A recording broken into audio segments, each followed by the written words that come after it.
Une chose dans cette séquence, laquelle je vais parler, c'est le téléphone. Le téléphone. Aujourd'hui, le téléphone portable, qu'il soit entre les mains du prêtre ou du fidèle, tue le sens du sacré et du spirituel. Un téléphone entre les mains du prêtre dans la liturgie ou du fidèle dans la liturgie, ça tue le sens du sacré et du spirituel.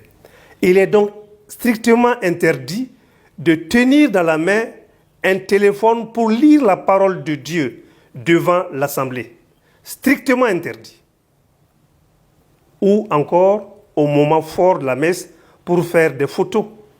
Les moments forts de la messe, un des moments forts de la messe, c'est par exemple la consécration. Se promener ou déambuler devant l'assemblée ou l'autel avec le téléphone.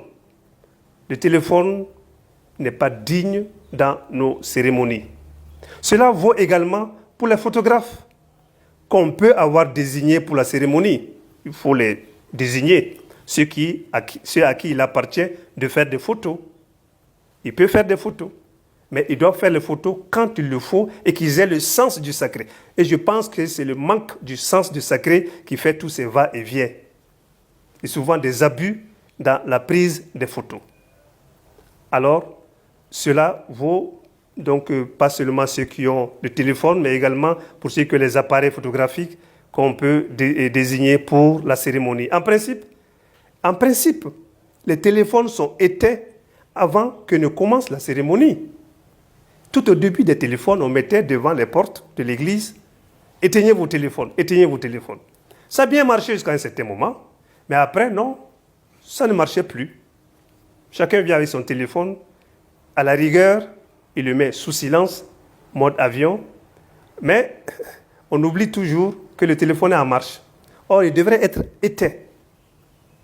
Alors, nous demandons aux fidèles de ne pas venir s'asseoir dans l'église pour manipuler leur téléphone. L'église, ce n'est pas un lieu où on vient manipuler le téléphone. Donc, il faut donc éteindre le téléphone. Nous ne sommes pas dans un salon de maison avec le téléphone, mais nous sommes plutôt dans la maison de Dieu.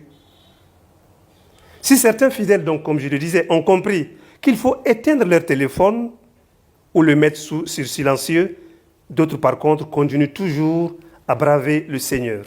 C'est une lutte continuelle entre le téléphone et le Seigneur.